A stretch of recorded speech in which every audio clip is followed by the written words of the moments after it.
Olá, nesse próximo capítulo nós vamos fazer um overview do que é o DataGuard.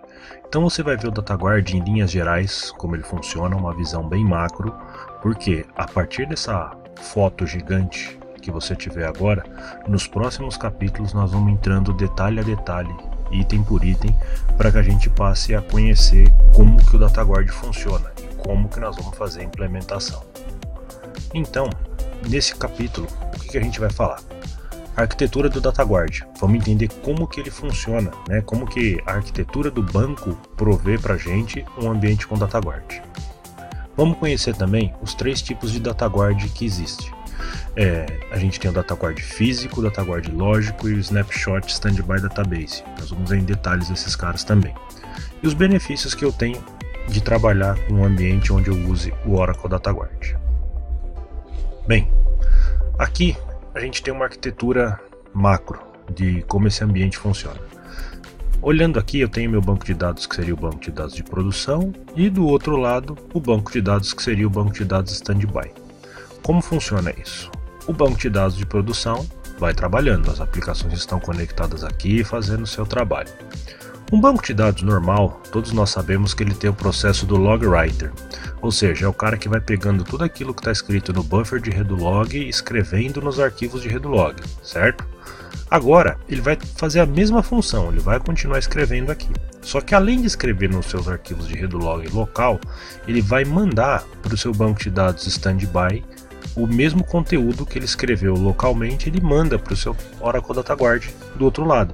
Por quê? Isso vai ser escrito num standby redlog. E o que é esse standby redlog? Ele é um redlog como esse aqui, mesma coisa. A diferença é, ele está num banco de dados standby. E o que está gravado aqui? O que veio do Database Buffer Cache. O que veio do Database Buffer Cache? Todos os vetores de alteração.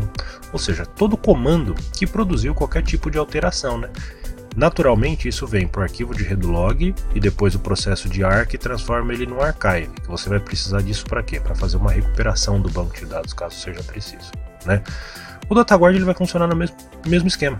Então, do mesmo jeito que eu tenho aqui meu redo local e meu archive local para fazer uma espécie de recovery, caso precise aqui, ele tem uma nova rota também. Ele manda para o outro servidor, né? O meu servidor de produção vai mandar para o meu servidor standby essa thread de informações. Lá vai ter um processo chamado RFS, que recebe essas informações, coloca nos arquivos de redlog standby e depois tem um processo de MRP que aplica nos datafiles, ou seja, tudo aquilo que houve de alteração no lado da produção automaticamente vai ser reproduzido aqui, né? Então, um DataGuard, a grosso modo, ele funciona como? Mandando o conteúdo dos arquivos de redlog de um banco de dados de produção para o outro. Ele grava no redo local e manda para o standby redlog do outro lado. Quanto aos tipos de DataGuard, nós temos basicamente três tipos, né? Há o DataGuard físico, que também vai ser chamado de Physical Standby Database. Ele é o quê? Uma cópia exata do seu banco de produção, é uma cópia bloco a bloco. Então, tudo que tem de um lado tem do outro. Como que é feito esse processo de sincronia? Através dos seus archive logs ou dos seus arquivos de redlog, como nós vimos no slide anterior, né, do banco de dados primário. Por que lá nós falamos do conteúdo que iria para o arquivo de redlog e agora a gente está falando do archive log? É que o archive log ele é como se fosse uma sequência do arquivo de redlog, né? A gente sabe que o arquivo de redo ele é um arquivo cíclico. Então tem lá, por exemplo, 5 arquivos, sempre vão ser aqueles 5. A hora que encher todos eles, a gente apaga o primeiro da fila e vem sobrescrevendo. Mas antes de haver essa sobrescrição, eu crio o quê? Um archive. Então logo, os archive logs eles são sequência dos arquivos de redlog. Nesse mesmo conceito, o que acontece? Se eu estou falando de um DataGuard e por algum motivo eu não conseguir mandar a informação para o banco de dados standby, não tem problema, essa informação vira um archive. Depois eu posso pegar esse archive e mandar para o outro lado e atualizar, né? Você vai ver isso em mais detalhes nos próximos capítulos, quando a gente falar de resolver problemas de gap, esse tipo de coisa, mas na parte de manutenção e troubleshooting. Aqui a gente está dando uma explicação só para que fique um pouquinho mais claro. Meu DataGuard físico, eu posso usar ele para relatórios em paralelo com o meu ambiente de produção, por exemplo. Lá eu tenho um relatório no ambiente de produção porque toda vez que alguém executa, o banco de dados perde performance. O que eu posso fazer? Eu posso direcionar esse relatório para ele ser executado no meu banco de dados standby. Só precisa tomar cuidado com isso porque isso é uma option e option no Oracle é opcional, é algo que você paga à parte. Então tenha ciência de que no ambiente que você está trabalhando há licença para isso, né? Depois tem o DataGuard lógico, que também vai ser referenciada em documentação, na parte da literatura como Logical Standby Database. O que ele faz? Ao contrário do standby físico, que é uma cópia física e bloco a bloco, o standby database lógico, ele compartilha das mesmas definições de esquema, ou seja, ele é uma cópia lógica do banco de dados. Aqui, por exemplo, eu posso ter meu banco de dados de origem no Windows e o banco de dados standby no Linux, ou inverso, porque é uma definição lógica, né? Ele vai ter lá os mesmos usuários, as mesmas informações, só que esse processo de replicação se dá pelo meio lógico, né? E a sincronia não vai ser através dos arquivos de redolog, vai ser através de comandos SQL, né? Então, nesse aqui funciona um pouco diferente. Eu dei um insert no meu banco, dei commit, a informação vai para o segundo. Dei um delete aqui, dei commit, a informação vai para o outro lado. Ele sempre vai fazendo comando a comando. Outra diferença, o Logical Standby Database eu posso usar ele em paralelo com o meu banco de dados de produção, não somente para leitura, mas também como leitura e escrita. Então eu posso escrever nas duas pontas. Tem que tomar cuidado porque isso pode gerar alguma inconsistência, porque a replicação ela vai trabalhar num sentido único, sempre vai ser produção e standby. Se eu escrever nesse standby, não vai replicar de volta para a produção, né? Então tem que tomar cuidado para não ter nenhum tipo de conflito de informação nesse sentido, né? E o terceiro tipo é o Snapshot Standby Database. Esse carinha, ele é um banco de dados standby que a gente fala que ele é completamente alterável. Por quê? Eu tenho meu banco de produção que replica para esse cara. Mas no momento em que ele está funcionando, eu posso escrever nele, criar tabela, apagar tabela, criar registro, fazer o que eu quiser. Porque ele vem recebendo as informações do banco de produção, mas não vem aplicando, ele vai guardando, né? Ele cria como se fosse um snapshot de fato mesmo, uma foto, e depois você pode vir alterando. Passado esse processo que eu estou fazendo as alterações, eu posso falar para ele, olha, vira um standby database de novo. Aí ele vem aplicando toda aquela quantidade de informação que ele havia represado para que eu possa ter ele sincronizado com o meu banco de dados de produção novamente, né? E obviamente aquelas alterações que eu fiz vão ser descartadas. Atualizações locais vão ser descartadas no terceiro item, como eu acabei de falar, né?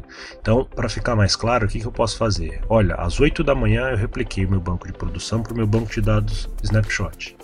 A partir desse momento eu abri meu Snapshot Standby Database para escrita e comecei a fazer um monte de coisa lá, criei tabela, apaguei tabela, registro, esse monte de coisas.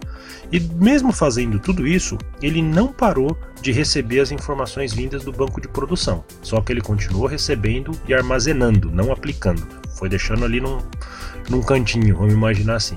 Aí quando chega no final do dia eu falo para ele, ó, atualiza de acordo com o banco de produção. Então ele pega tudo aquilo que ele represou desde as 8 da manhã até agora e vem aplicando, e obviamente tudo que você fez nesse mesmo intervalo de tempo vai ser descartado, né? Então esse tipo de banco aqui às vezes ele pode servir para você muito para atualizar um ambiente de testes, porque às vezes você atualiza um ambiente de teste, o pessoal faz alguns testes, algumas modificações e fala, tem que atualizar de novo, e poxa, é um banco grande, cara, fazer esse processo de atualização de novo vai demorar pra caramba, então você pode usar esse recurso para ter esse cenário um pouco mais produtivo. No DataGuard, ele vai trabalhar baseado em alguns conceitos que nós vamos chamar de serviços. Dentro do DataGuard há 3 tipos de serviços. Nós temos o serviço de Redo Transport Services, ou seja, como que eu vou transportar as informações dos arquivos de Redolog de um banco para o outro, e como que eu vou aplicar isso do outro lado, né? Eu posso fazer a aplicação diretamente pelo arquivo de RedLog, posso fazer a aplicação através de comandos SQL. Então, são duas coisas separadas. Um serviço transporta as informações de um banco de dados para o outro, e outro serviço aplica essas informações no banco de dados standby. Né? E quando eu for aplicar, eu posso escolher aplicar o arquivo de RedLog inteiro ou aplicar os comandos SQL um a um. Isso aqui está atrelado diretamente ao que? Ao tipo de DataGuard que eu estou usando. Se eu estiver usando o DataGuard físico, ele vai trabalhar no conceito de Redo Apply. Se for o lógico, é SQL Apply. Outro serviço importante que nós temos no DataGuard é o serviço de Role Management Service, ou seja, gerenciamento de papéis. Por quê? Quando eu tenho meu servidor de produção replicando para um servidor standby, seja ele qual for, eu tenho um servidor que está num papel primário e um outro servidor que está num papel de standby. Essa questão de role management, de gerenciamento de papéis, eu estou falando de como eu vou fazer a gestão disso. Eu posso falar para ele o seguinte: olha, troca, o segundo vira primeiro, o primeiro vira segundo. Isso é um negócio que nós vamos ver daqui a pouco, chamado switch over, né? Ou de repente eu posso ter algum tipo de emergência no qual eu perdi meu banco de dados de produção. Aí eu preciso abrir o banco de dados standby. Aí eu vou fazer um processo de role management chamado failover, ou seja, o banco que estava ali só como standby, a partir de agora eu vou precisar abrir ele para que ele seja o banco de produção. Isso cai diretamente aqui nesse próximo slide que nós estamos falando, a questão da troca de papéis. Então nós temos dois tipos de trocas de papéis dentro do DataGuard: o switch over, onde o banco primário vira o banco standby, o standby vira o banco primário, desculpe. Esse cara eu uso para quê? Para teste, para manutenção. Esse cara é planejado, eu sei quando vai acontecer. Muitas vezes tem que se fazer um teste para provar lá para o seu cliente que isso está funcionando, que olha, tudo que você guarda aqui fica no outro servidor. Para gerar uma evidência, você pode fazer uma operação de switch over. Então você dá um comando lá no DataGuard e ele inverte os papéis dos bancos.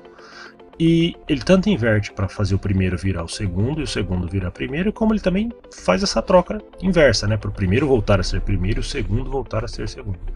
Você pode fazer isso para teste, para manutenções planejadas. De repente eu preciso parar o meu banco de dados de produção e não posso parar a aplicação.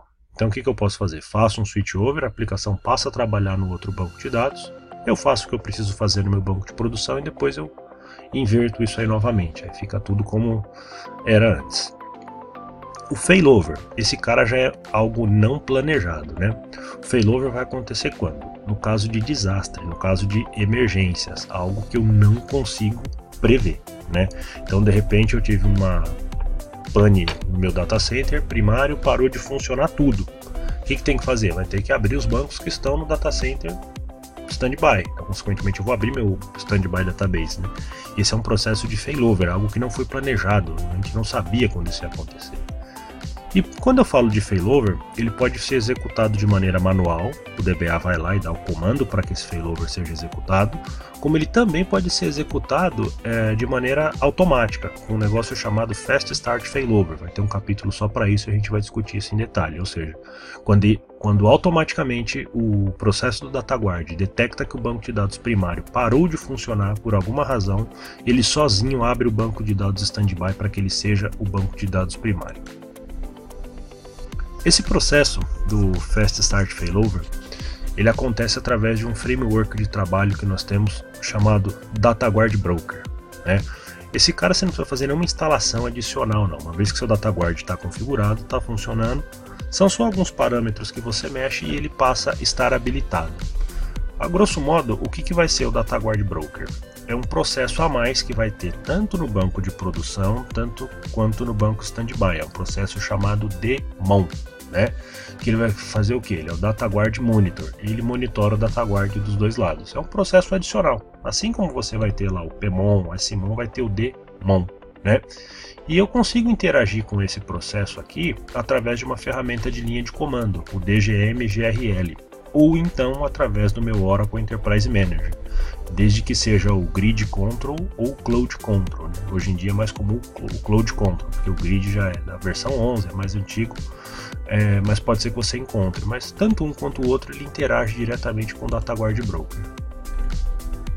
O DataGuard Broker ele é uma ferramenta para a gente administrar o ambiente com o Oracle DataGuard. E com ele fica tudo mais prático, fica tudo mais fácil. Nós vamos ver depois mais para frente também como que esse cara funciona. Para acessar ele é por linha de comando. Do mesmo jeito que você acessa o SQL Plus, você coloca lá SQL Plus /SysDBA, você vai digitar DGMGRL, vai cair num promptzinho de comando e ele tem lá a própria linguagem dele, que nós vamos ver também, para você aprender a trabalhar com esse cara. Também posso fazer através do Enterprise Manager, seja Grid ou Cloud Control, aí é web, é visual, é mais intuitivo, ou com comandos SQL diretamente no banco de dados, né? Via SQL Plus, via SQL Developer, com alguma ferramenta que você use para administrar o seu banco de dados. E se eu não tiver o DataGuard Broker, vai ser diretamente com comandos SQL, né? Aí você vai usar o que você tiver aí de SQL Plus, SQL Developer, Toad, essas ferramentas que você usa para navegar no banco de dados. E nela você vai dar os comandos que vão gerenciar o seu ambiente de DataGuard. Aqui nós temos aquela foto que vimos alguns slides atrás, porém ela está num contexto um pouquinho mais ampliado para a gente entender como que isso vai funcionar. Então, o DataGuard, o que é? Eu tenho um banco de dados primário, onde as transações acontecem, e eu guardo isso aqui no meu banco de dados standby. Foi feito um insert aqui, esse insert é feito aqui. Foi feito um update aqui, esse update é feito aqui. Isso é DataGuard. Mas como que essa engrenagem, esse mecanismo funciona? Nasce tudo a partir do buffer de redo log, ou seja, todo e qualquer comando que a sua aplicação mandar para o banco de dados que produzir alguma alteração, ou seja, qualquer coisa que não seja select, uma cópia desse comando fica no buffer de redo log.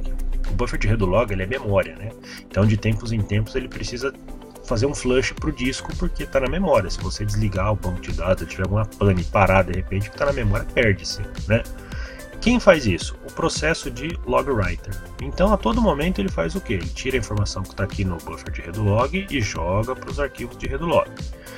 Ao mesmo tempo que ele vai fazer isso, vai ter um outro processo chamado LNS, que ele pega a mesma informação que o logwriter colocou para cá, ele pega e manda para o banco de dados standby. Ele manda para um processo chamado RFS. Esse processo RFS escreve os nossos arquivos de redo log standby, que estão lá no banco de dados standby. Uma vez que esses arquivos chegaram aqui, aí eu vou ter um processo ou de MRP ou de LSP que vai aplicar isso nos meus data files e consequentemente atualizar meu banco de dados, né?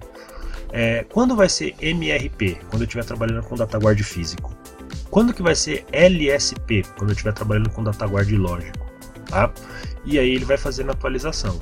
Então, se eu fizer uma série de updates, inserts e deletes aqui, isso vai vir para cá, vai chegar uma hora que esses mesmos comandos vão ser descarregados aqui para o arquivo de redo log local, mas ao mesmo tempo o processo de LNS manda para o processo de RFS que grava nos arquivos de redo log standby. E aí depois vem o processo de MRP ou LSP, pega esses mesmos comandos para atualizar os meus data files no banco de dados standby. Se por um momento, de repente, eu perder a comunicação, olha, o banco de dados de produção não enxerga mais o banco de dados standby. Vai parar o banco de produção? Não. O banco de produção vai continuar trabalhando normal.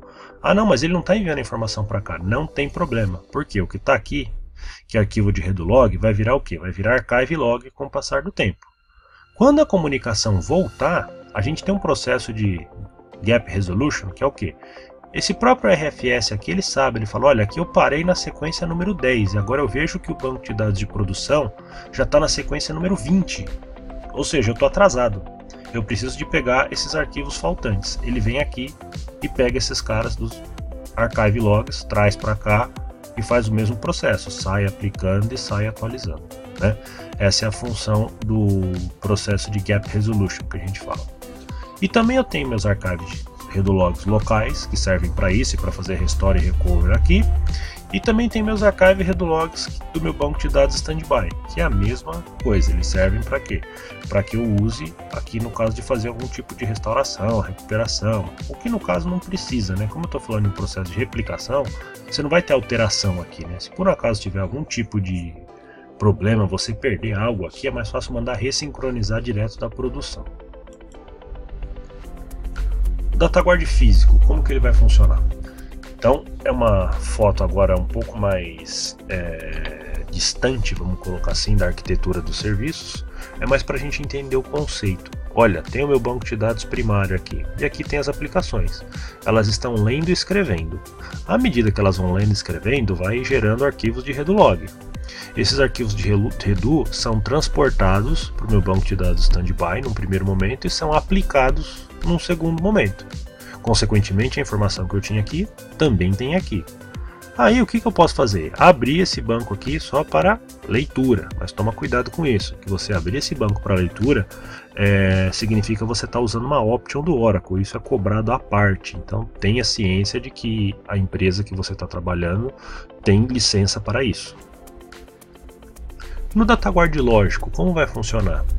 É um conceito similar, a produção vem fazendo os comandos aqui, as alterações, isso vai entrando nos arquivos de Redulog. Só que à medida que há um commit do lado de produção, automaticamente aquele comando que recebeu o commit é mandado para o banco de dados standby. E lá ele é o que? Ele é aplicado, né? Esse processo de SQL apply. Ele é aplicado e atualizado. Então aqui funciona diferente, eu não preciso encher um arquivo de Redulog e mandar para o outro lado. Aqui é comando a comando. Deu um insert aqui, comitou, vem para cá. Deu um update aqui, deu commit, vem para cá. E assim vai trabalhando sucessivamente. Esse próximo slide aqui, ele mostra outra vez o processo da arquitetura, né? E foca aqui na questão de resolução de gaps, que é aquilo que nós explicamos no slide passado, né? Então, por exemplo, quando falta alguma coisa, alguma informação aqui, porque houve perda de comunicação momentânea, ou porque, enfim, algum fator impediu que eu mandasse a informação daqui para cá. O banco de produção ele não para por causa disso, ele continua trabalhando, porque eu tenho a informação que eu não consegui enviar guardada aqui, ó. A hora que ele volta a se comunicar, tem um processo que vem aqui e manda todos os arquivos que faltaram, né? Foi aquilo que a gente explicou aí uns 2 slides atrás. Dentro de um DataGuard, nós temos um outro ponto aí que é bastante importante, que chama método de proteção. O que é isso aí? Eu basicamente preciso escolher entre 3 opções o que é mais importante para mim, o que eu quero. Um custo computacional efetivo, disponibilidade ou performance. Isso é um método de proteção do meu DataGuard. Então, por exemplo, eu posso escolher ter meu DataGuard no modo de máxima proteção. Significa o quê? Eu quero que a informação seja replicada do banco de produção para o banco de dados standby, mas eu preciso dessa informação 100% protegida. Eu preciso garantir que tudo que tem no banco de dados tenha no outro. Não pode perder nada. Isso eu estou falando de máxima proteção. Também tenho máxima disponibilidade, ou seja, eu quero o ambiente funcionando, não importa se eu perder algumas informações, para mim o que interessa é que o ambiente funcione. E também tem máxima performance, eu quero que o ambiente esteja sempre trabalhando de maneira performática, de maneira rápida, eu não quero ter nenhum tipo de lentidão, né? Qual que é o certo? Qual que eu devo usar? Não tem certo nem tem errado aqui, tá? Aqui, na verdade, é o seguinte, cada empresa, cada sistema, cada lugar vai ter a sua política. E aí, com base na política que você viu que aquele local exige, você vai escolher o melhor método aqui. Isso aqui a gente pode fazer uma brincadeira, por exemplo, e fazer uma analogia com um carro blindado. Se você tem um carro blindado, o que acontece? Ele está blindado, ele está 100% protegido. Então você imagina que ele está num método de proteção. Só que, por exemplo, um carro blindado ele fica muito mais pesado. Então ele não tem a mesma performance de um carro que não tem blindagem. Ou seja, ele tem uma arrancada mais lenta. Ao passo que um carro sem blindagem ele sai mais rápido, ele tem uma arrancada maior, mas ele não tem a mesma proteção de um carro blindado. Né? É uma analogia bem boba assim, mas que ajuda você a entender melhor como esse conceito funciona. Questões relacionadas a sistema operacional, hardware e software. Bom, no DataGuard é recomendável, não é obrigatório, tá? Que o seu servidor primário seja igual ao servidor standby, mas igual assim 100%. Caso não seja possível, alguns componentes podem ser diferentes, porém não é recomendável. Arquitetura de CPU, né? Eu posso ter de repente fazendo um servidor de um lado que seja um processador 64, do outro lado 32. Tudo bem que hoje em dia já não se usa mais servidor com 32, mas poderia, não tem problema nenhum. Ou, por exemplo, imaginando no caso de um Solaris, você poderia ter um Solaris com processador arquitetura Intel e do outro lado com arquitetura Spark, não tem problema. Sistema operacional pode ser diferente, posso ter de um lado Linux, do outro lado Unix ou Windows, não tem problema nenhum. Binários do SO, pode ser diferente, posso ter de um lado 32 e do outro lado 64, e do banco de dados a mesma coisa. Se bem que hoje em dia não tem mais nenhum tipo de setup do Oracle na versão 32. Na versão 11 acho que foram os últimos, na 12 não saiu mais nada, então vai ser acabando sendo tudo 64. O que tem que ser igual? Banco de dados. Eu preciso ter o Oracle Enterprise Edition dos dois lados.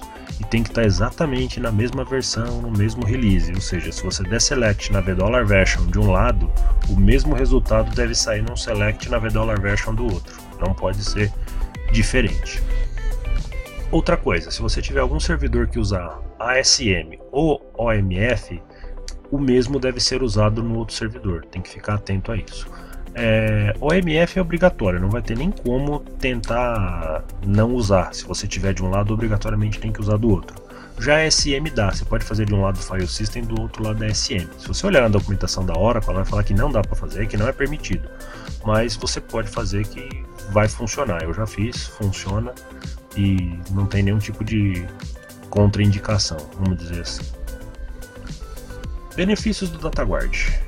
Quando eu trabalho com DataGuard, o que vai acontecer? O que eu vou ganhar com isso? Continuidade de negócio em caso de desastres, ou seja, se eu tiver algum problema, parar meu servidor primário, eu tenho todas as informações no servidor standby, basta a aplicação apontar para lá que ela continua funcionando. Então a gente está protegido contra a perda de dados, corrupção de dados, Se tiver algum tipo de problema que gerar algum tipo de inconveniente desse, você está respaldado. Elimina a replicação no modo ativo passivo. Isso elimina se você tiver a option do DataGuard Broker, não é do DataGuard Broker, não, desculpa, do Active DataGuard. Isso não é todo ambiente que tem essa option licenciada, Então tem que tomar cuidado com isso. Se tiver, você vai ter uma replicação ativo-ativo, ou seja, eu posso rodar relatórios no meu banco de dados standby que ele vai funcionar na boa. E configuração flexível de acordo com as minhas necessidades de negócio. Só aquela questão das proteções que nós falamos, Posso ter ali máxima proteção, máxima performance, máxima disponibilidade. Aí você vai escolher o que é mais importante para aquele ambiente. E gerenciamento centralizado com o DataGuard Broker. Nos próximos capítulos a gente vai falar de DataGuard Broker e você vai ver que ele é muito importante nesse contexto, porém não é obrigatório. Só que se você tem esse cara, você ganha muita performance e o seu banco fica show de bola. Então é bem produtivo trabalhar com ele, A gente vai explorar esse cara bastante durante o treinamento e você vai ver que é muito mais fácil trabalhar com ele do que sem ele. E com isso a gente termina esse capítulo. Nós falamos da arquitetura básica do DataGuard, as diferenças entre os tipos de DataGuard e o que você ganha trabalhando com o DataGuard. Espero que você tenha gostado. Se você tiver alguma dúvida, volta o vídeo aí, ouve novamente, dá pausa, ouve quantas vezes precisar. Caso não resolva a sua dúvida, coloca lá no fórum, manda um e-mail pra gente e nós estamos aqui para resolver suas dúvidas. E até o próximo capítulo.